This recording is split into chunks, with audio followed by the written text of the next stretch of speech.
Gravação iniciada, presidente. Muito bem, voltamos à sessão dessa manhã. Próximo item é o item 65, relatoria do conselheiro Luciano Bernatti, recorrente a Global Serviços Limitada. Luciano, breve relato e o voto, por favor. Perfeito, presidente. É o item 65, Global Serviços Limitada. Trata-se de um recurso voluntário. O objeto do processo é compensação de saldo negativo de 2002 não homologada. O principal fundamento do despacho decisório foi que a DECOMP estava diferente da DIPJ, ou seja, as informações da DECOMP estavam diferentes da DIPJ. Houve apresentação de manifestação de inconformidade. Na manifestação de inconformidade, o contribuinte alegou que o crédito existe, junta a cópia da ficha 12 da declaração e requer que seja cancelado o débito fiscal reclamado. A DRJ julgou pela improcedência da manifestação, com o principal fundamento de que não houve comprovação, portanto, falta certeza de liquidez. O recurso voluntário apresenta os argumentos que a DRJ não negou a existência do crédito, mas indeferiu por ausência e inexatidão das informações. Há de se verificar se os fatos alegados pela DRJ realmente não dão o direito à compensação. Cita a verdade material e o informalismo, cita a jurisprudência e doutrina. Passo agora para a tempestividade no voto. O recurso é tempestivo e também atende os demais requisitos de admissibilidade. Em análise ao principal argumento da recorrente, item 5, saldo negativo de comprovação, parágrafo 12. Em seu recurso, a contribuinte aduz que o fiscal não homologou a compensação exclusivamente pelo fato de que informações da DCTF e do IPJ não corresponderem em relação à apuração. Alega ainda que a DRJ não negou a existência do crédito, mas indeferiu o direito a ele por ausência e inexatidão de informações. Salienta que não pode fazer a retificação do DCTF em virtude da legislação, apesar dos equívocos cometidos por ela serem de suma importância para a definição do crédito. Entende que os princípios da verdade material e da informalidade no processo administrativo fiscal justificariam uma revisão por parte da autoridade fiscal, uma vez que o crédito não foi negado, apenas não se conseguiu identificá-lo. Primeiramente, há de se reconhecer que todos os documentos apresentados foram analisados tanto pela DRF quanto pela DRJ. Portanto, não há de se alegar qualquer falha quanto a isso. No mais, sobre os primeiros argumentos da recorrente, percebe-se que não servem para demonstrar a origem e o fundamento do crédito, pois eles constatam a atuação e decisão dos julgadores, mas sem demonstrar no que os atos administrativos não condiriam com as normas atinentes no caso. Ou seja, o agente fiscal e os julgadores analisaram a documentação e emitiram seu júri sobre o assunto, com a devida fundamentação. Ao não questionar o motivo ou o proceder desses atos, não há razão para revisão deles em sede recursal. Quanto às alegações relacionadas ao princípio da verdade material e informalidade, as de se diferenciar entre ônus da prova e ausência de iniciativa ou atuação por parte da autoridade fiscal na análise probatória. A primeira diz respeito a quem deve trazer, elaborar e demonstrar que possui direito alegado. A segunda diz respeito à verificação e busca pela realidade dos fatos, com base no rol probatório. No caso, quem deveria comprovar a existência do crédito é a requerente, uma vez que ela alegou inicialmente, por meio da declaração, existir um crédito de R$ 165.286,67. Mas depois afirma que seu crédito seria apenas de R$ 97.715. Tal situação se encaixa nas previsões dos artigos 15 do Decreto de setembro de 235/72 e artigo 373, inciso 1 do CPC, os quais prevêem que o ônus incumbe a quem alega o seu direito. No entanto, observa-se que não houve por parte da requerente demonstração, por meio de comprovantes contábeis, mas tão somente da apresentação da DIPJ ou outras declarações, da existência do crédito e de seu direito sobre ele. Não se encontra, assim, fundamento para alterar a decisão da RJ. Diante do exposto, voto no sentido de conhecer o recurso voluntário para, no mérito, negar-lhe provimento, de forma a manter a decisão da RJ nos termos acima. É aquele caso clássico, presidente, que nós encontramos várias vezes aqui, né? Que o contribuinte ele alega as coisas, e nesse caso, muitas das alegações do contribuinte foram relacionadas à atuação da DRJ e da DRF, mas eles não apontavam quais os equívocos. Ah, a DRF fez isso, tal, etc. Mas eles não apontavam, olha, está errado nisso, nisso, nisso. Só fala, ele não reconheceu, mas também isso significa que meu crédito não esteja errado. E aí ele fala, a autoridade fiscal tem que reanalisar em virtude disso. Basicamente, esse é o principal fundamento. E a proposta pela negativa, em virtude da falta de ausência de demonstração, aí, de comprovação. Proposta do vereador negar provimento. De acordo, alguém quer se manifestar? Unânime, negado o provimento, item 65, julgamento encerrado. Seguindo o item 70, relatoria do conselheiro Marco Rogério. Deixa eu ver se tem um antes aqui. Item 70. Tem a 69, né? Tirou de pauta. Tá? Nossa, 69 está fora de pauta. Item 70, relatoria do Marco, Pontal Mar, Praia. Marco. Abrindo aqui, presidente. É um caso bem simples aqui, tá? Envolve uma manifestação de conformidade genérica, onde a DRJ aplicou o artigo 16 do PAF, decreto 70235, entendendo que não alegou nada em relação ao direito. E, então, não conheceu da manifestação de conformidade. O contribuinte apresentou recurso voluntário e nada comentou a respeito disso, desse não conhecimento.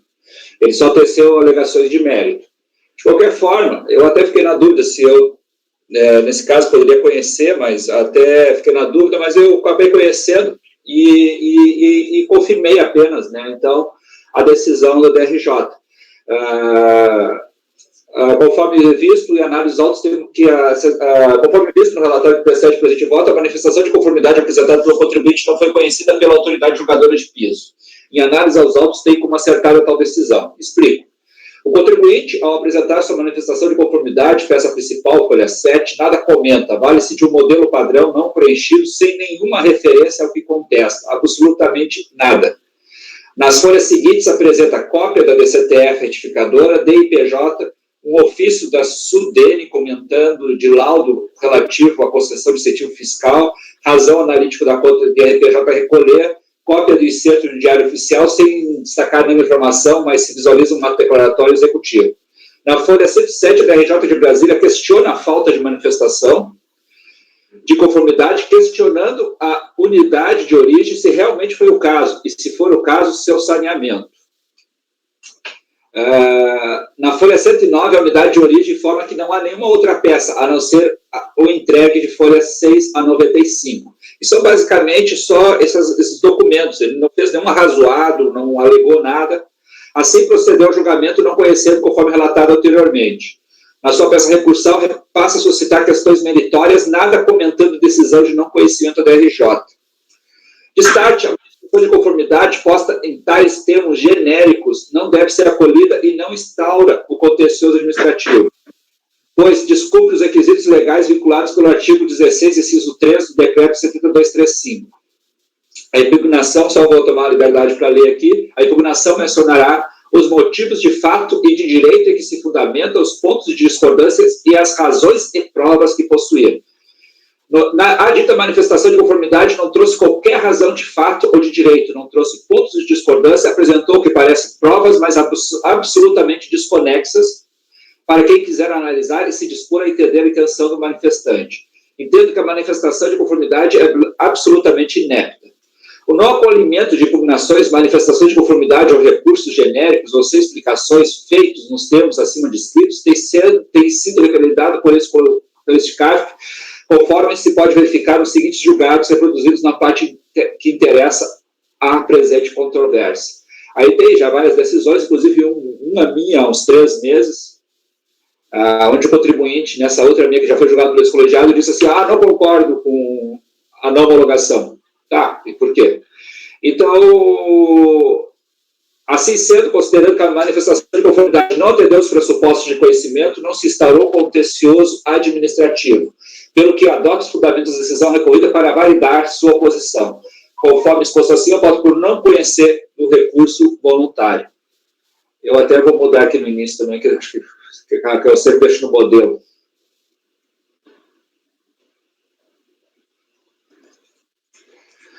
Mas é essa linha aqui, não sei se...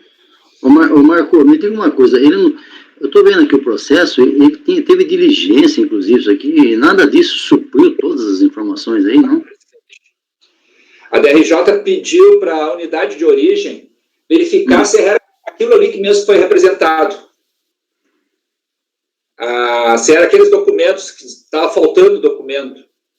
E se não estava faltando nada, estava faltando o arrazoado, né, a peça manifestatória.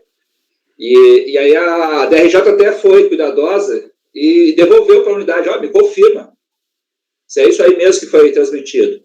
E então, na realidade, a unidade de origem entendeu, olha, foi isso que foi entregue, e devolveu. Sei.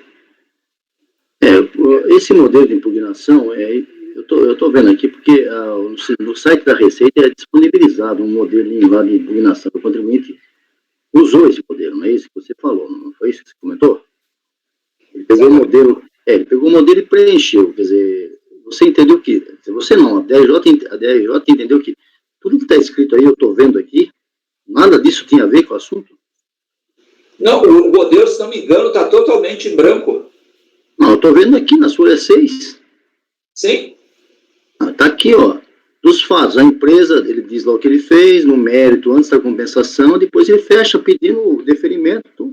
Tem? Se o senhor olhar, aquilo ali é a orientação de preenchimento só. Não, Marco, olha, eu não vi o processo, eu não é nem o seu caso, eu estou pensando no que a DRJ fez aí, porque nas folhas 6 e 7, que me preocupa esse tipo de coisa, de não conhecer simplesmente, o contribuinte pode dizer, eu aleguei, 2 linhas, mas eu aleguei, alguém tem que se manifestar sobre isso. E eu estou vendo aqui, se vocês olharem a folha 6, aqui a impugnação da pessoa jurídica, tem a identificação, a DRF, o requerimento, aí diz lá, a pessoa jurídica se identificar, não se conformando com a infração lavrada contra si, aí ele vai fazer o histórico. A empresa, no ano calendário 2010, apurou seus impostos pelo lucro real trimestral com envio de CTF, baseado no recolhimento, e assim vai indo, no mérito. Antes da compensação do crédito 68.77763, a empresa realizou a retificação do DCTF original, passando a substituir o saldo devedor. Comparando-se a DCTF retificador com a DPJ e o registro, constata-se a apuração de crédito. É isso? A história é essa ou isso aqui é falsidade? Isso aqui? Isso que eu não estou entendendo. Esses números estão aqui, são os números do processo? Esse 68.77763 é o que está se discutindo aqui. Presidente, só um momentinho, qual o processo que a gente está olhando? Eu estou vendo exatamente esse caso aí, o processo do Ponta ao Mar Praia Hotel.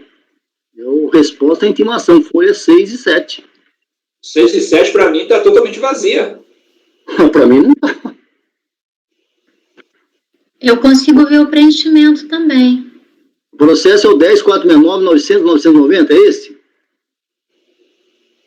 Só um pouquinho, vamos ver o processo então, só um pouquinho. O número do processo é 900.990, não é esse? Final 2017-91. Exatamente. Então, está aqui nas folhas 6 e 7, a Paula também está vendo. O contribuinte preencheu. Ele citou fatos, inclusive 68.77763, é um número que está aqui. Não sei se é isso que está sendo discutido, não sei. Pode ser que seja invenção do contribuinte, não sei. Calma. Que não está em branco, não está. Só um pouquinho. Talvez a DRJ tenha cometido a mesma imprecisão que eu. Eu extraio os PDFs. Os PDFs são vazios. Eu não sei. Eu estou vendo aqui o processo. Eu jamais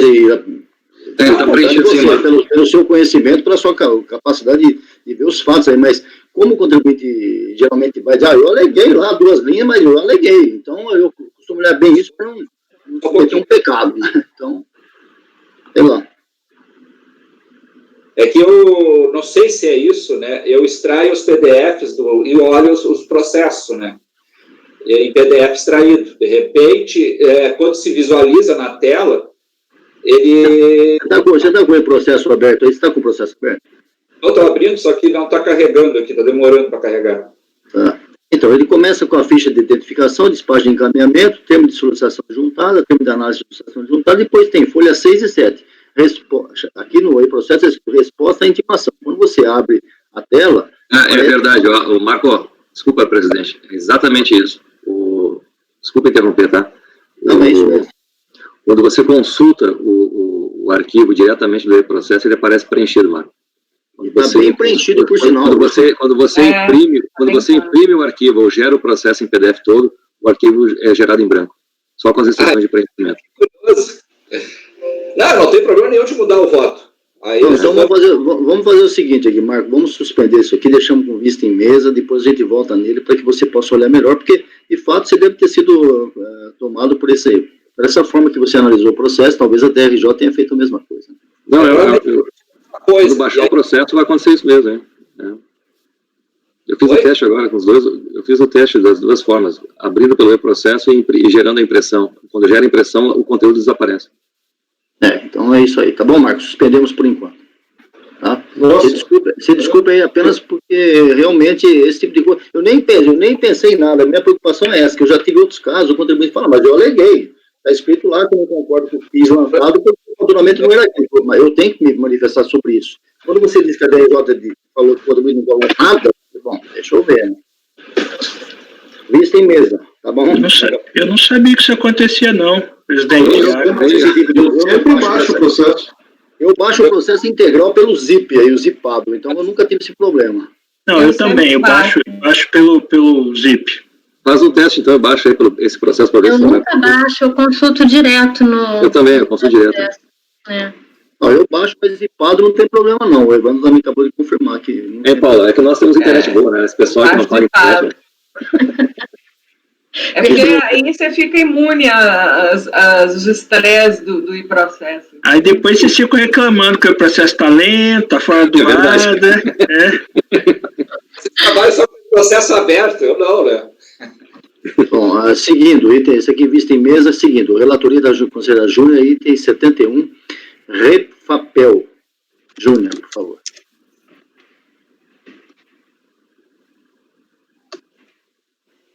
Opa. Só um minutinho.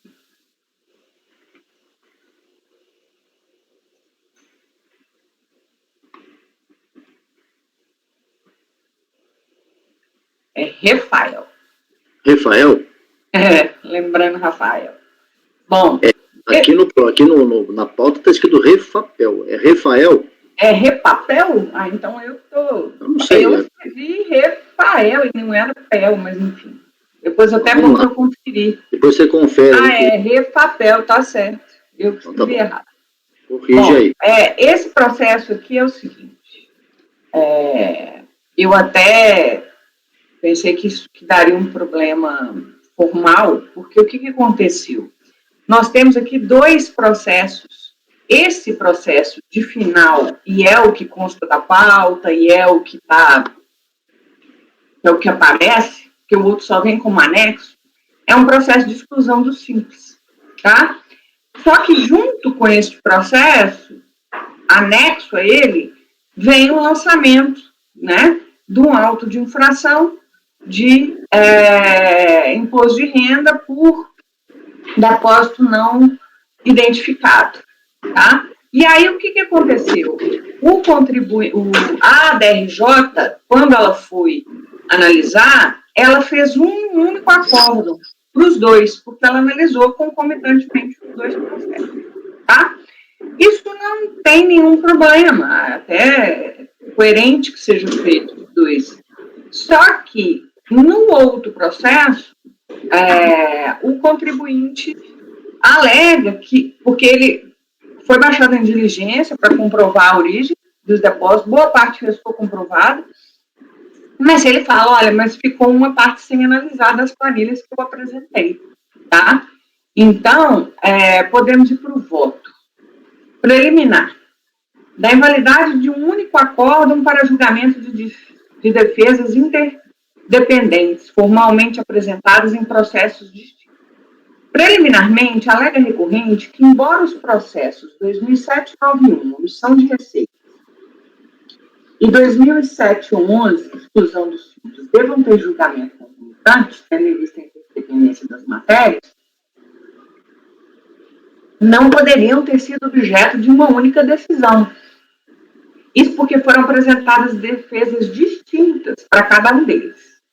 Aí, ele fala tanto assim, que o aresto em súplica, em que pese tenha tratado de ambas as peças defensivas do relatório, fundamentação e dispositivo, e indica como processo, em sessão de julgamento, aquele encerrado sob o número 2007-11, manifestação de inconformidade, apenas, deixando de materializar decisão nos autos do PAF 2007-91, impugnação ao auto de infração. Logo, a rigor, o processo fiscal em que lavrados nos autos de infração, a posteriores, fustigados pela impugnação, não recebeu acórdão da DRJ. Ora, tal procedimento revela-se irregular e, sobretudo, ilegal. Se admitido fosse, legalmente dispensável seria recorrente apresentar duas peças de defesa nos dois processos fiscais distintos em si, sem embargo da independência. Em primeiro lugar, é importante ressaltar que, embora a DRJ tenha tratado dos dois processos em uma única decisão, formalizou a referida decisão em cada um dos processos. Com efeito, em relação ao processo de final 2007-91, omissão de receita, a decisão encontra-se formalizada às folhas 1568 e 1589 dos autos. Além disso, foi dada ciência da recorrente da referida decisão, folhas 1597, a qual apresentou o competente recurso, as folhas 1598 e 1651. Não há, portanto, que se falar em nulidade da decisão recorrida, uma vez que essa tratou de todos os pontos suscitados em ambos os processos, não havendo, portanto, que se falar em ofensa ao contraditório ou ampla defesa. Além disso, é importante destacar que o artigo 55 do Código de Processo Civil de 2015 determina em seu parágrafo 1º que os processos de ações conexas devem ser reunidos para decisão conjunta, salvo se um deles já houver sido sentenciado. E aí eu transcrevo o artigo 55. Mérito: omissão de receita, processo final 2007-91. Como exposto no relatório, o processo final 2007-91 refere-se à omissão de receita, uma vez que o contribuinte teria registrado somente a conta corrente que possui junto ao Banco do Brasil, nos anos calendários 2003 e 2005, tendo neste último ano registrado também a conta Barinsul a partir de setembro. Entretanto, possuía contas correntes nos bancos Barinsul, Itaú, Bradesco, Santander, Meridional e Unibanco, que não foram lançados no livro caixa e ou contabilidade, conforme extratos bancários.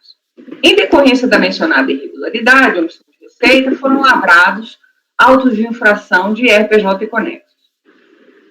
Tendo em vista que a escrituração do contribuinte era imprestável para determinação do lucro real, em virtude de não contrito da movimentação financeira, a fiscalização adotou para o lançamento do lucro arbitrado com periodicidade trimestral. Cientificada a contribuinte na impugnação de RPJ e reflexos, na qual promoveu a juntada de uma série de documentos com o objetivo de comprovar créditos ou depósitos vinculados às contas correntes não escrituradas, motivo de exclusão do simples, são de titularidade de terceiros, recebidos apenas com o objetivo de efetuar cobrança e realizar desconto em favor dos mesmos, não configurando, portanto, receitas ou rendimentos próprios. Diante da juntada dos documentos promovidos, a DRJ de origem determinou que o processo fosse baixado em diligência. E aí está aí abaixo. Em resposta, a delegacia de origem juntou os documentos, porque aí eu faço referência no primeiro, foi uma confusão esse processo, como termo de encerramento de diligência, no qual conclui: foi efetuada a análise dos valores apresentados pelo contribuinte nas folhas 108 e 22 do processo 2007-11 e folhas 637 a 1532 do processo 2007-91, por amostragem e diligência realizada. Constatamos que muitos dos valores devem ser excluídos do auto de infração, pois o contribuinte comprova que muitos dos créditos lançados referem-se a valores de terceiro e também valores de ingresso nas contas bancárias que não pode ser considerado como receita. Cientificada a AR folhas 1597 do PA 2007-91 apenso, a recorrente apresentou recurso voluntário de folhas 1598 e 1589, no qual alega que a delegacia de origem deixou de analisar as planilhas e documentos de folhas 685-763 e 765-784, nas quais constavam comprovação de origem dos depósitos. E aí eu coloquei aqui. Ela coloca lá que eram transferências cheques devolvidos, crédito terceiro, e depois a outra planilha também ela coloca que seriam os demonstrativos que seriam crédito terceiro. Sendo assim, em atenção ao princípio da verdade material, eu entendo que o processo deve ser convertido em diligência, para que a DRF de origem verifique a legitimidade das cópias dos documentos juntados pela defesa e esclarecer/confirmar a existência ou não de tributação maior, conforme as alegações apresentadas pelo contribuinte, os documentos de folha 714 e 792, numeração do I-processo, e 793 e 812, também, repito, numeração do I-processo. Em seguida, apresente relatório conclusivo e intima contribuinte do resultado da diligência para querendo se manifestar no prazo de 30 dias. Eu espero que esteja claro, porque, na verdade, o que acontece? Eu não podia colocar aqui na pauta, eu conversei com o Simone sobre isso, o número do processo em anexo, porque ele não existe. Ele está em anexo, mas ele não está, se você julgar lá, ele não está.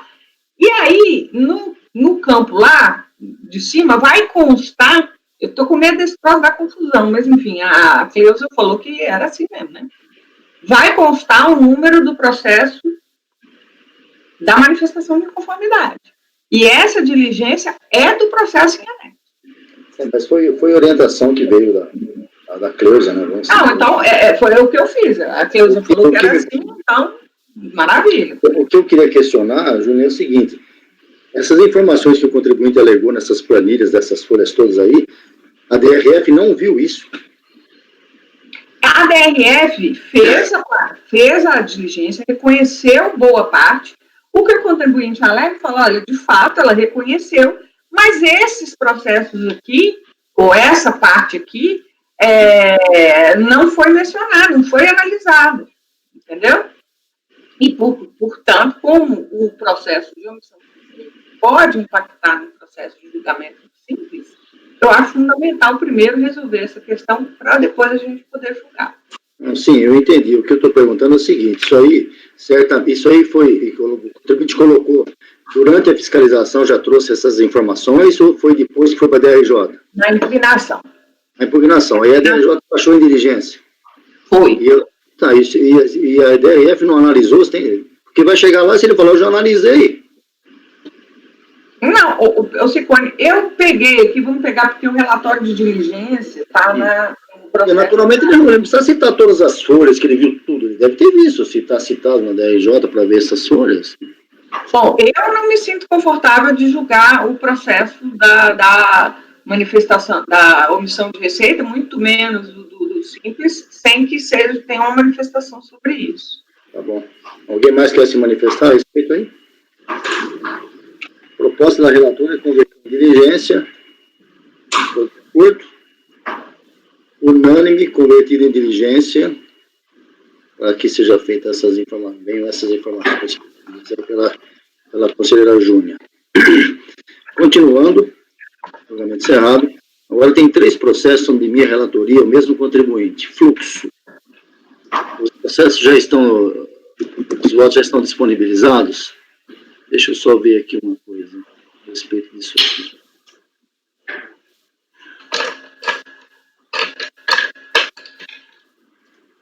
Só um minutinho aqui, já está disponibilizado, vocês já podem acessar aí.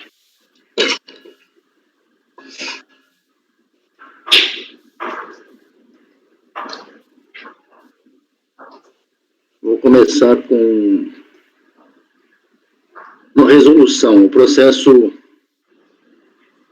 2010-73. 2010-73. 74. É o 74, tá? Vou começar com esse aí.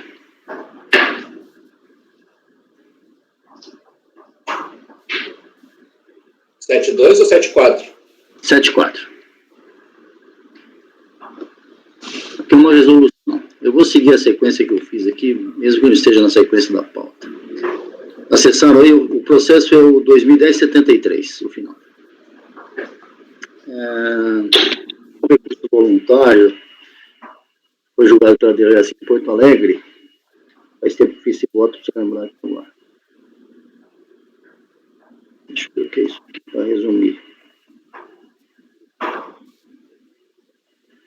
Deixa eu dar uma olhadinha aqui. Bom, é o seguinte, ela apresentou um pé de campo com instituto, com pensar débitos tributários diversos com saldo negativo de imposto de renda. Esse é um caso interessante. Por isso que eu quero começar por agora, estou lembrado, porque eu quis julgar primeiro. Inclusive, nesse caso aqui, a DRJ fala até essa mesma situação que nós vimos agora há pouco, tem o microfone aberto, gente.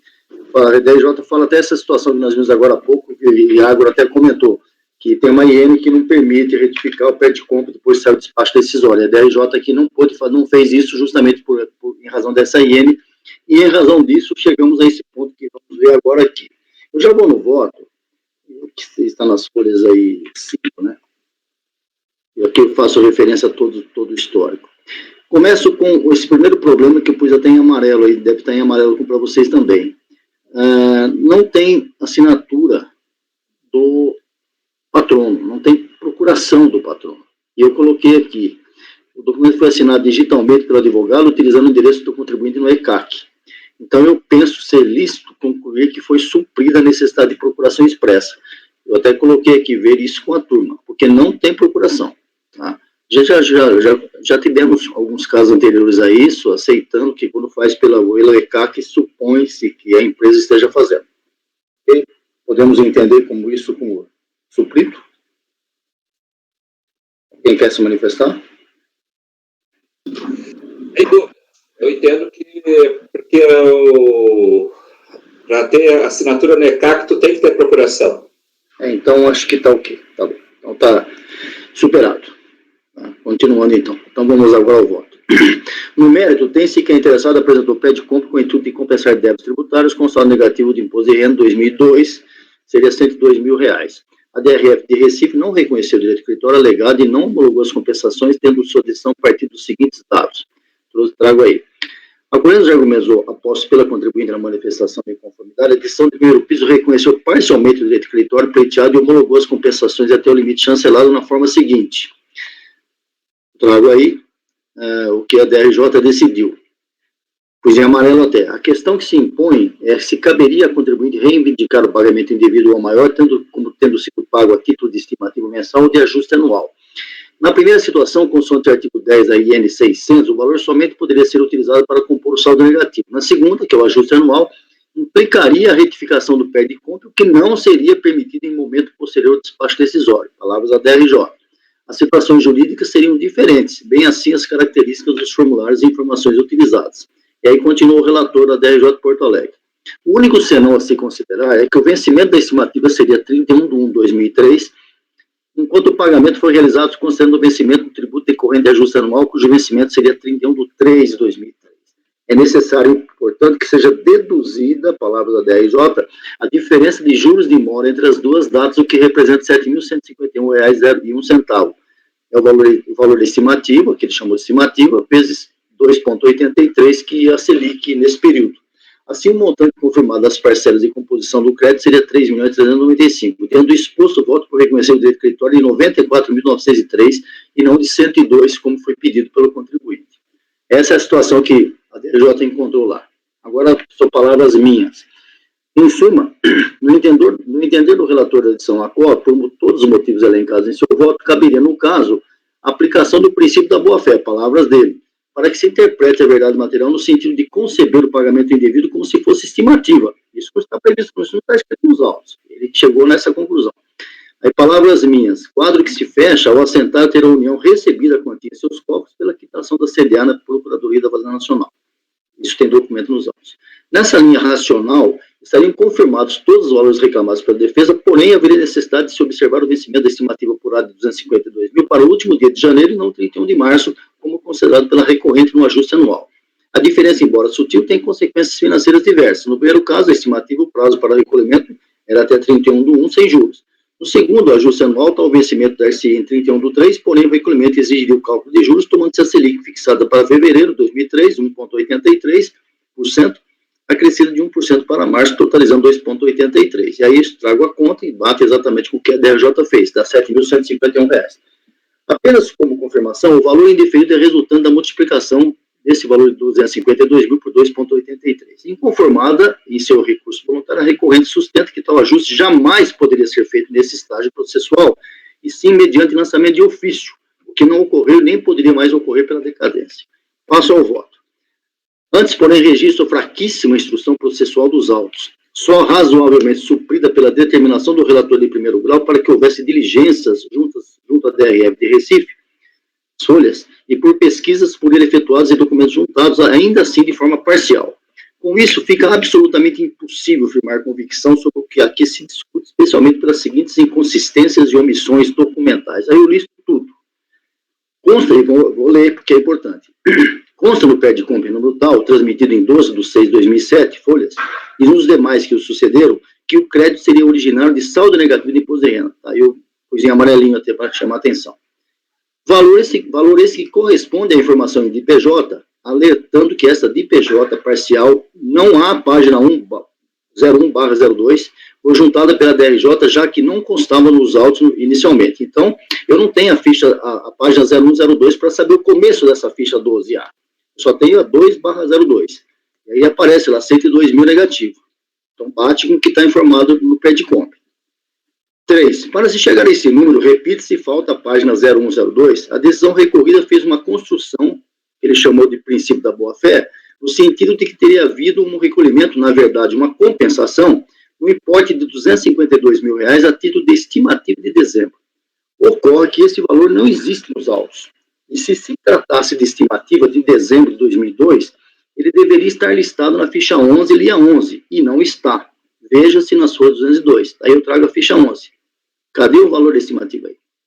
4. Mais a mais. Somando-se as estimativas recolhidas nos meses de abril, junho, julho, agosto e novembro, chega-se a um montante de 3.041, que bate com o despacho decisório de folhas. Aí.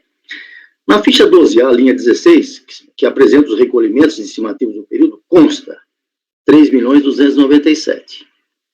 Contrapondo que consta na ficha acima aos valores recolhidos, tem-se o seguinte número, 3.297, que eu não sei de onde apareceu esse número, menos 3.041, que foram as estimativas efetivamente recolhidas, dá 255.217,86 e não 252.685,93, que foi o número que a DRJ tomou para fazer aquela conta de 2,83% de juros.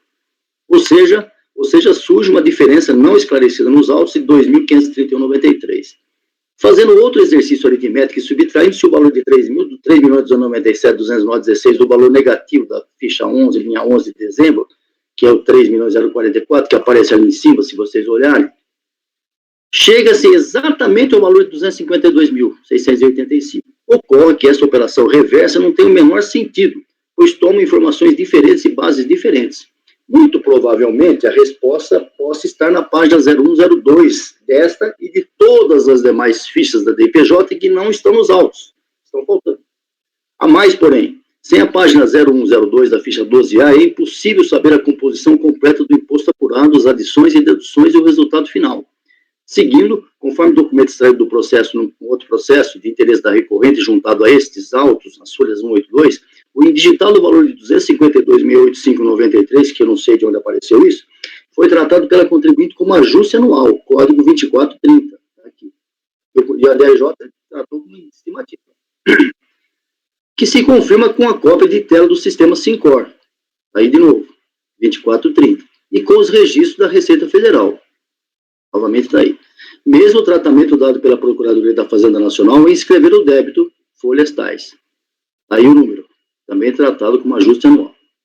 Em suma, e afinal, o recolhimento ou a compensação do valor de 252 mil, que necessita ser demonstrado como foi encontrado, refere-se à estimativa de dezembro, como entendeu a decisão ACO, ou ajuste anual, como foi assumido pela recorrente e pela PFL. Por fim, a exemplo da DIPJ, embora a decisão recorrida tenha havido, aspas, evidente erro material no preenchimento da DCTF, onde ficou consignado o débito como imposto a pagar em decorrência do ajuste de imposto de renda 2002, nenhuma das DIPJs apresentadas contemplou saldo a pagar. Ainda assim, dito pela DRJ, fato é que, assim como a DIPJ, não existe DCTF nos autos.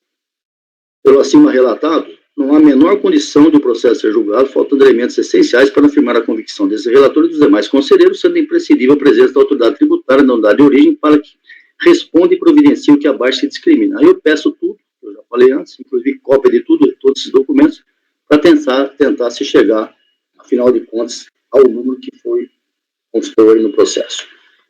Então, estou propondo conversão em diligência. Alguma dúvida? Muito mal instruído. Muito mal instruído. Convertido em diligência. Seguindo, deixa eu ver o próximo aqui. Eu vou fazer agora.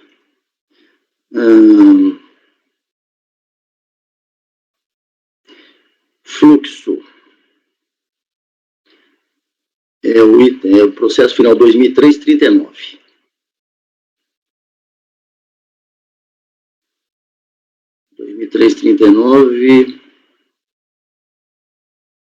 Deixa eu ver aqui, tem que estar aqui. É o item 72.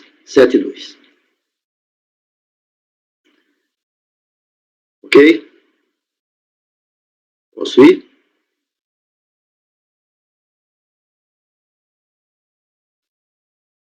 Deixa eu abrir aqui. Não estou conseguindo abrir meu processo aqui. Agora sim. A diligência era do 72, não é isso? Só para não... Do 74. Ah, do 74.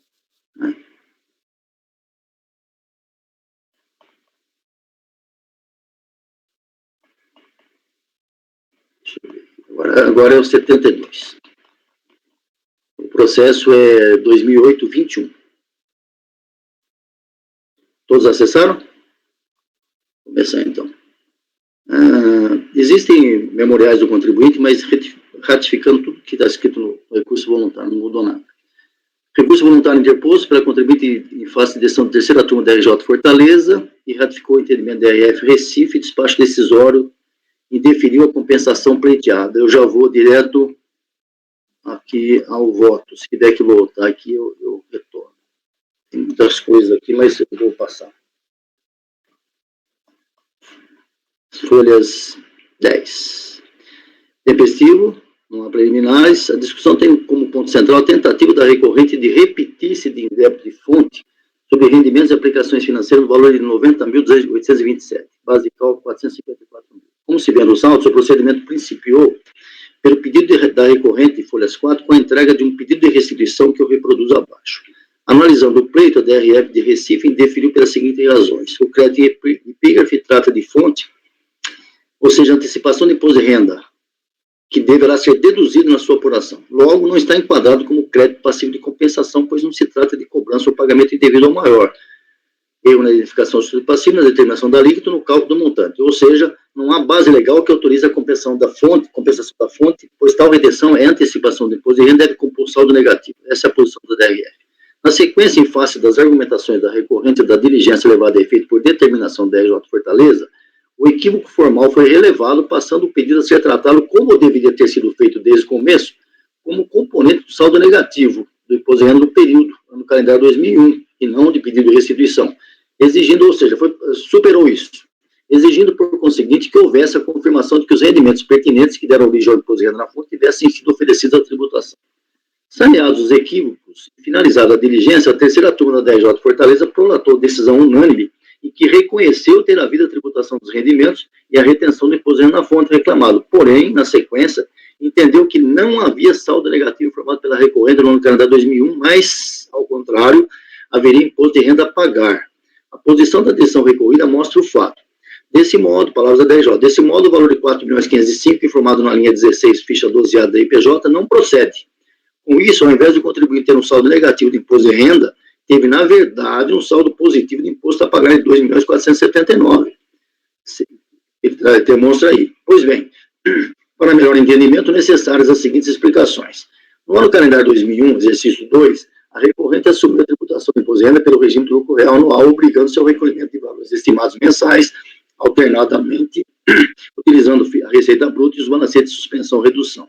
Conforme incerto em sua ficha 12A, linha 16, o total da estimativa devida no ano foi de 4.505, o valor que está em cima citado pela DRJ, que contraponto ao imposto apurado e demais ajustes, levou ao saldo negativo de 2.025. Eu reproduzo a fotografia da ficha aí. Mensalmente, os valores foram assim informados na DIPJ, todos os valores que dá exatamente os 4.505. Referidos valores estimativos foram declarados em DCTF e vinculados a compensações, tendo a contribuinte lançado mão de possível direito creditório que alegou ter em razão de procedimentos formalizados nos PAs números tais, tais e tais, todos dizendo respeito à rubrica crédito prêmio de IPI, tratado no Decreto-Lei 491/1969 e alterações posteriores. Provavelmente, uma grande parte dos meus colegas de bancada não tinham nem nascido nesse ano de 69. Esse Decreto-Lei tratado de crédito prêmio de IPI. Só um adendo, uma explicação rápida. Esse crédito prêmio de IPI era um crédito financeiro e as empresas exportadoras recebiam exatamente no valor do IPI que seria devido. Ou seja, não se pagava, na exportação de uma indústria, por exemplo, não se pagava o IPI, lógico que a exportação não paga, e além disso havia um crédito prêmio financeiro que acreditava na conta da empresa, era o estímulo para a exportação. Existia na época até um slogan que dizia o seguinte: exportar é o que importa. Quem viveu sabe. Continuando, mencionadas DCTF encontram-se encartadas nos autos e abaixo se reproduzem. Então aí as DCTF. Seguindo, lá embaixo, letra F nas folhas 15. Resumindo, não houve pagamento da estimativa em moeda corrente, a mais clássica forma de extinção dos débitos tributários, CTN, artigo 156.1, mas sim a compensação, inciso 2, do mesmo dispositivo. Diga-se encontro de contas entre devedor e credor e que necessita para validação que os valores dos créditos apontados pela contribuinte sejam líquidos e certos, de acordo com o artigo 170 do Código.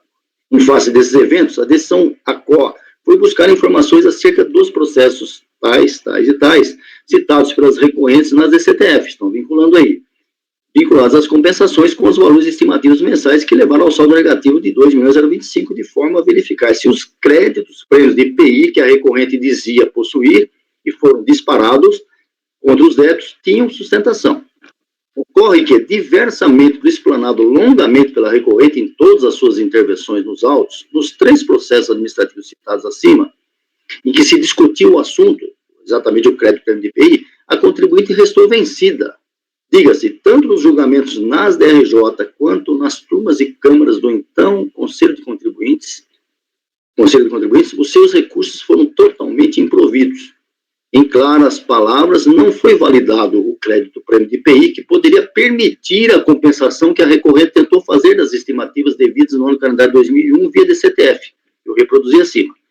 Com isso, sem necessidade de maiores digressões, não se consumaram as compensações estimativas e, logicamente, inexistiu o saldo negativo apontado na DIPJ e suscitado pela recorrente. Ao inverso, o montante final, como bem mostrado pela decisão do primeiro piso, passou de saldo negativo para imposto de renda a pagar. Adicionalmente, registre-se esse relator consultou os 3 processos citados, estando todos eles encerrados em relação à matéria lá discutida, que é o crédito prêmio de IPI, inexistindo um centavo sequer de direito creditório que pudesse ter sido validado e se prestasse a contrapor, via compensações, débitos de responsabilidade da recorrente, como por ela feito nas DCTF em relação às estimativas apuradas em 2001. Destaque-se ainda que, nos referidos processos administrativos, existem manifestações da Procuradoria da Fazenda Nacional, manifestações da PFN, informações sobre inscrição em dívida ativa e possíveis parcelamentos, confirmando não só a não presença de qualquer direito requerido pela contribuinte naqueles processos, e ao contrário, há débitos em aberto e ainda objeto de embates. Com isso, Mesmo que no caso concreto aqui tratado, o imposto de renda na fonte de R$90 mil para rendimentos, base de cálculo de 454 mil, o preço da recorrente merecesse provimento, ou se foram confirmados esses valores, tal medida se torna inócua no momento que não se estampa saldo negativo de imposto de renda apontado na DPJ, mas inversamente imposto a recolher, servindo o referido importe, quando muito, para reduzir a obrigação tributária apurada. Dentro desse prisma, o não provimento do recurso voluntário ou somente seu provimento parcial no sentido de reduzir seu débito para o confisco se torna praticamente automático. Todavia, considerando o princípio da busca da verdade material que norteia o processo administrativo fiscal e tendo em conta a possibilidade de que as estimativas de 2001, declaradas em DCTF, mas zeradas indevidamente pela contribuinte com utilização de direito creditório que não se confirmou, considerando que elas possam ter sido pagas, essas estimativas, ou parceladas pela devedora, ou até mesmo objeto de nova compensação, mas aí com valores líquidos e certos, entendo seja razoável a conversão do julgamento em diligência para que a unidade de origem traga aos autos tais informações e que podem eventualmente reconstituir o saldo negativo. Mais ainda porque se está falando de processos em relação aos quais já se passaram de 18 a 21 anos e sequer existia DECOMP na época. O PA mais recente dos 3 formalizados foi feito em 2002, do SIM em 2002, e a DECOMP entrou no mundo jurídico em 1/10/2002 pela MP 66, convertida na Lei 10.637. Então, quando aqueles 3 processos foram formalizados, não existia pé de conta. Pelo exposto, e o que mais consta nos autos, voto por converter o julgamento de diligência para que a DRF informe: 1. Se os valores estimativos mensais de imposto de renda jurídica, ficha 12A da DPJ, do calendário 2001, abaixo reproduzidos e que foram declarados pela contribuinte DCTF como devidos, folhas tais, mas ao mesmo tempo foram informados pela pessoa jurídica como extintos mediante compensações, vinculando-os a possível crédito que teria sido validado, mas que não foi, nos PAs números tais e tais, permanecem em aberto, ou seja, ativos para cobrança. O que eu quero saber é o seguinte: tem uma informação em DCTF que eu devo, e tem uma informação dizendo de DCTF que eu compensei esses valores, só que essa compensação não foi validada. Então, eu quero saber se essa DCTF foi reativada no sistema da Receita, de 4.505. Em sentido oposto, estando zerados, confirmar se isso ocorreu em face de quais motivos. Aí eu faço a pergunta: A, por validação das compensações informadas nas DCTF e vinculadas aos PAs tais. B, por pagamentos feitos pela devedora. C, por parcelamento formalizado. D, por prescrição da cobrança. Ou E, por qualquer outro motivo. Ou seja, se as DCTF estiverem zeradas, eu quero saber por que estão zeradas.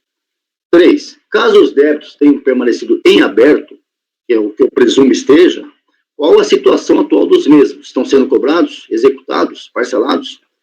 4, considerando que os 3 processos citados no item 2 acima, nos quais a contribuinte discutiu e foi vencida sobre a existência de um possível direito creditório, crédito para MDPI, são todos anteriores à instituição da DECOMP, como instrumentos de compensação, informar se houve lançamento de ofício dos valores das estimativas do item 1, que estão zeradas, pela recorrente por compensação cujo direito creditório não foi reconhecido, atendo-se que tal determinação tinha suporte à época dos fatos no artigo 90 da MP 215835/2001 e estava devidamente normatizada em nível interno de procedimento da Receita Federal acerca da matéria, conforme a solução de consulta interna COSIT número 18/2006.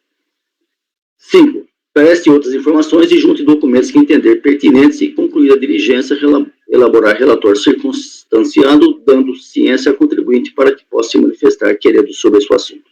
Eu voto.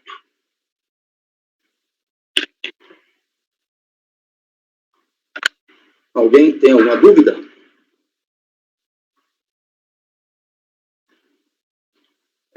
Conversão em diligência, então. Porque, se quiserem falar, eu estou ouvindo, tá? Eu gostaria até de ouvir, se for preciso. Deixa só uma observação, assim, você bota muito bem detalhado, né? Mas o resultado final a gente vai acabar caindo naquela questão do parecer positivo 218, né? Não necessariamente, porque eu quero saber o que aconteceu com essa cobrança. Porque nessa época não tinha DECOMP.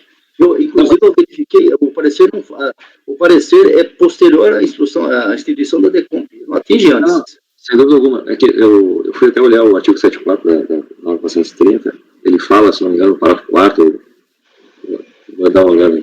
Ele menciona que os pedidos de compensação, no parágrafo 4º, pedidos de compensação pendente de decisão, eles são convertidos serão consideradas declarações de compensação. Né? Ela retroagiu para transformar todos os pedidos em declaração. Mas eles já estavam decididos nessa época, Iago. Tá.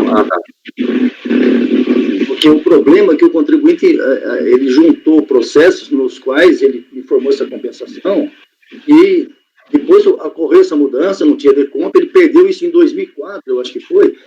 Até que ponto alguém na DRF transformou esses pedidos de compensação que estão vinculados à DCTF em homologação em compensação automaticamente?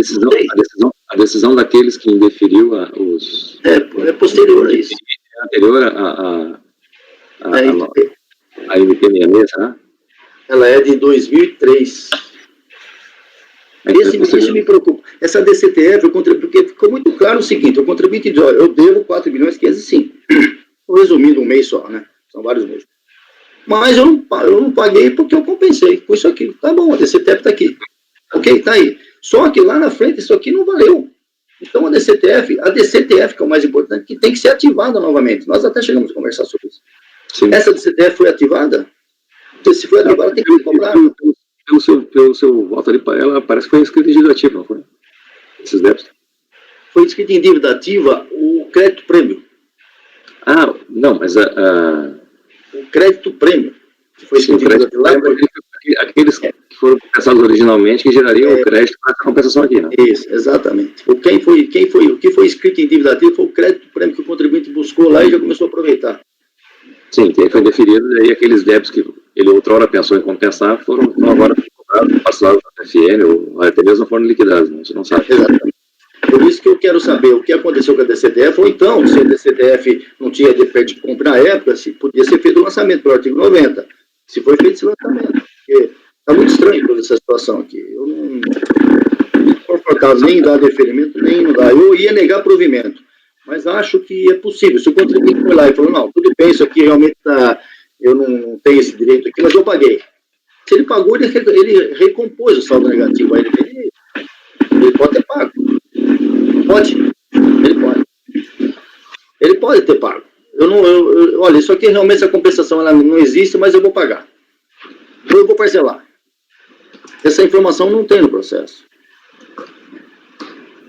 Eu acho que é prudente a diligência.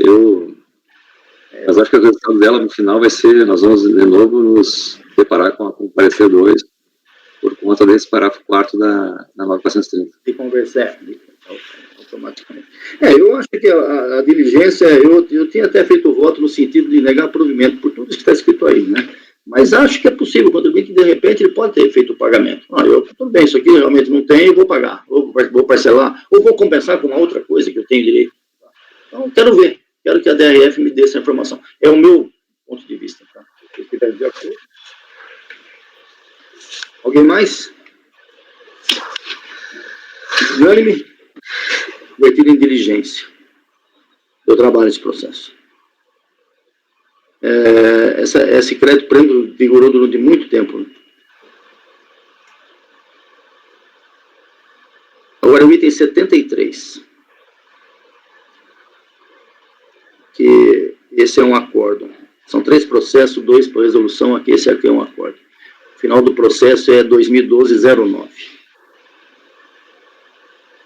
Deixa eu ir lá no voto já, para ganhar tempo. Folhas 8. Começa com o mesmo problema da assinatura, mas já superamos isso, que o patrão não tem procuração, né? O Marco disse que tem que ter procuração para isso. A discussão tem como ponto central a tentativa da recorrente de utilizar créditos relativos ao saldo negativo de imposto em 2007, calendário 6, para compensar com débito de fonte, código 561-0561, relativo ao período de dezembro de 2001, com vencimento 21/2012, no valor de R$4.000. Tanto no despacho exório como na decisão recorrida, o pleito foi negado em razão de 3 motivos independentes e convergentes ao mesmo tempo, a saber: não ter a contribuinte formalizado pedido de restituição de crédito relativo ao plano de 2006, não ser possível a apresentação de declaração de compensação de créditos relativos à período de apuração encerrada há mais de 5 anos em função de tal tipo de crédito não ser mais passivo de restituição, depois de atingido pela prescrição. O microfone é aberto, gente. E 3, o crédito não possuía a certeza exigida pelo 870 para aceitação de sua compensação. Em sua defesa, a recorrente insiste que, ao longo do tempo, É interessante esse ponto, essa matéria também. A defesa insiste que protocolizou 131 perdicompes sobre os mesmos fatos, o que implicaria, aspas, em evidente manifestação quanto à utilização do seu direito de crédito e que seria ilógico formular outro expediente visando a restituição de um crédito já reconhecido e homologado pela Receita Federal. Assenta que não pode, aspas, que não pode tal direito ser afastado pela ausência de procedimento formal, clama pela aplicação da verdade material e finaliza requerendo provimento. Penso que descabe razão à recorrente, são palavras minhas agora. Explico. Inicio minha análise pelo primeiro tópico que gerou o indeferimento do pedido, no caso, não ter a contribuinte formalizado o pedido de restituição do crédito de imposto de renda relativo ao ano calendário 2006. Nesse caso, como bem pontuado pelo termo de informação fiscal de folhas e pela decisão recorrida, além da observância aos dispositivos legais, os procedimentos no âmbito administrativo que os contribuintes devem realizar e os requisitos que devem atender quando buscam se repetir de indebitos, seja por restituição, ressarcimento ou compensação de tributos, exigem plena observância às normas baixadas pela Receita Federal sob pena de indeferimento do pleito. Nessa linha, despiciando maiores digressões para se lembrar que a transmissão do PERDCOMP é imprescindível para operacionalizar o sistema e não se trata, como aduzido pela recorrente, de procedimento meramente formal. Ao contrário, é exigência que tem fonte em lei. E veja-se o texto da 8383, que eu trago aí. Parágrafo 4º, diz lá, a Secretaria da Receita Federal e do Patrimônio da União, do INSS, expedirão as instruções necessárias ao cumprimento do disposto nesse artigo, ou seja, operacionalizar a compensação. Na sequência, com a Lei 9.430, disciplinando o assunto e dando formatação operacional à norma, no parágrafo 14 do artigo 74, a Receita Federal disciplinará o disposto nesse artigo, inclusive quanto à fixação de critérios de prioridade para apreciação dos processos. E as INs que se seguiram no período, todas elas listadas aí, todas com o mesmo tom em relação ao tema, valendo a reprodução exemplificativamente dos dispositivos dessa última, que é a 900, e que trata lá no artigo 3º, a restituição que se refere ao artigo 2º poderá ser efetuada, para o primeiro, a restituição de que trata o inciso 1 será requerida pelo sujeito passivo mediante autorização de PERDCOMP. Continuando. Então, descumpridas as normas, a consequência não poderia ser outra que não o improvimento do pedido. Então, nesse aspecto, o primeiro item lá já superei. Passa ao segundo tópico, que foi a impossibilidade de apresentação de declaração de compensação de créditos relativo ao período de apuração encerrado há mais de 5 anos, em função da decadência, da prescrição. A respeito, escreveu o recorrente seu recurso voluntário que, aspas, entregou 131 PERDCOMPs, como eu já falei lá atrás. Mas ainda que reconhecida a existência do saldo negativo pela declaração em DPJ ou pela recepção dos 131 PERDCOMPs, ele insiste nisso, sem que qualquer impugnação de mérito tenha sido realizada pela decisão recorrida, não pode tal direito ser afastado pela ausência de procedimento formal. Data vênia, o entendimento da defesa, penso que o raciocínio desenvolvido está equivocado. Na verdade, como bem composto pela decisão recorrida, na DRJ, aspas, a repetição de indébito tributário é um direito potestativo incontroverso, cujo exercício depende da vontade exclusiva do sujeito passivo. Fecha aspas. O que significa dizer, sem meias palavras, que para sua exteriorização e implementação há que haver o devido manejo processual por parte da interessada, e isso implica, no caso do processo administrativo fiscal, no que tange a repetição do indébito via restituição ou compensação, e se cumprir o que a legislação define, que no caso, como já visto antes, passa pelo preenchimento e transmissão de PERDCOMP, um para cada pedido e declaração. Em outro dizer, tendo a recorrente apurado saldo negativo de imposto de renda e dele querendo fazer uso para compensar tributos de sua responsabilidade, deve, obrigatoriamente, seguir o que prescreve a respeito do rol legislativo e regulamentar já transcrito nesse voto, especialmente os artigos 3º e 34 da IN 900. Então, não basta haver apuração do saldo negativo do imposto de renda, como diz o contribuinte, e ele estar demonstrado na LPJ, mas muito mais além, é preciso que a interessada apresente o PER, que é o pedido de restituição, e a DECOMP, que é a declaração de compensação, identificando qual o direito creditório que alega ter, seu valor e o que está sendo compensado. Assim procedendo, como exigem as normas substantivas e adjetivas, o que era latente passa a ser concreto. Diga-se, o saldo negativo expresso no DPJ assume características de direito creditório compensável com outros tributos. Nessa linha, como bem dito pela recorrente, os 131 PERDCOMPs que apresentou a Receita Federal tiveram o condão de transformar cada fatia do saldo negativo do imposto de renda do período em direito creditório, que foi anteposto via compensação a débitos de sua responsabilidade que foram extintos até a ulterior homologação. Entretanto, e aí reside o equívoco da recorrente, cada um dos 131 PERDCOMPs transmitidos validaram tão somente aquilo que cada um traduzia em pedido e compensação, jamais o montante total total do saldo negativo. Desse modo, a cada um dos 131 PERDCOMPs transmitidos pela recorrente, os sistemas da Receita Federal cruzavam a informação relativa ao saldo negativo com o montante submetido à compensação e a data do evento, ou seja, o trinômio saldo negativo, valor e data. Com isso, enquanto os 131 PERDCOMPs informavam valores que ainda tinham estoque de saldo negativo e o pleito se oficializava dentro de 5 anos a contar da apuração do referido saldo negativo, os sistemas validaram, para posterior homologação, referidos pedidos. Em palavras opostas, se o estoque de saldo negativo já houvesse sido integralmente utilizado, ainda que um PERDCOMP fosse apresentado dentro do lustro prescricional, não haveria validação por utilização excedente ao montante apurado. Como bem alertado pela decisão do primeiro piso, apesar do PERDCOMP ser um programa único, ele consagra campos específicos para o interessado definir se o formulário trata de pedido de restituição ou declaração de compensação. No caso desse processo, todos os formulários apresentados constituíam-se em declaração de compensação. Isso significa que, para o valor de cada compensação, a contribuinte utilizava crédito passivo de restituição e, nesse ensejo, formalizava implicitamente pedido de restituição relativo à parcela do crédito aplicado na compensação. Palavras minhas agora, resumindo, o primeiro PERDCOMP formalizou um direito creditório e uma compensação vinculada a ele, o segundo, outro, 39º, outro, 83º, outro, 131º, outro, ou seja, todos independentes e que, ao contrário do entendimento da defesa, não irradiaram efeitos um sobre o outro, nem efeitos futuros. Nesse mesmo raciocínio, o 132º PERDCOMP transmitido em 12 de 1 de 2012, que aqui se analisa, geraria efeitos apenas em relação à parcela nele informada, no caso 4.523,07 florestais. Não fosse a ocorrência da prescrição, como bem exposto nas razões de decidir dos despachos decisórios de folhas 37. Aí eu trago o que está escrito lá. Em síntese, mesmo havendo estoque de saldo negativo, sendo o pedido aposto nos sistemas da Receita após o quinquênio permitido para exercício do direito, não seria validado ou aceito.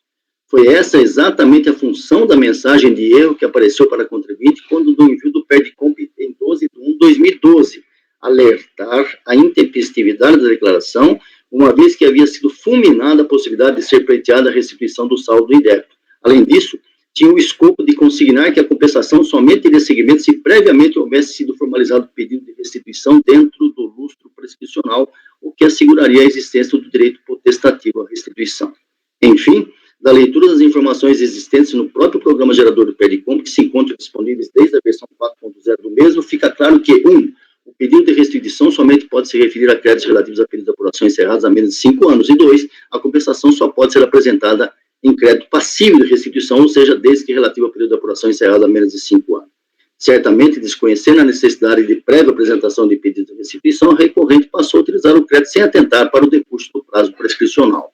Com isso, não há como reconhecer o direito creditório buscado nesses autos e nem homologar, consequentemente, a compensação intentada, pois que a data de início na contagem do prazo extintivo do direito é de 5 anos para a repetição de débito, no caso, 31 de dezembro de 2006, ano de apuração do saldo negativo lucro real anual.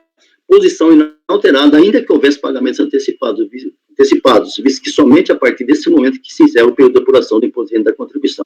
Finalmente, acerca do terceiro tópico de argumentação que levou ao não deferimento do pedido, aspas, o crédito não possui a certeza do artigo 170 do CTN, na verdade é mera consequência dos dois anteriores, isto é, inexistindo a liquidez exigida pela lei, não cabe a compensação dos valores consoantes 170 do CTN.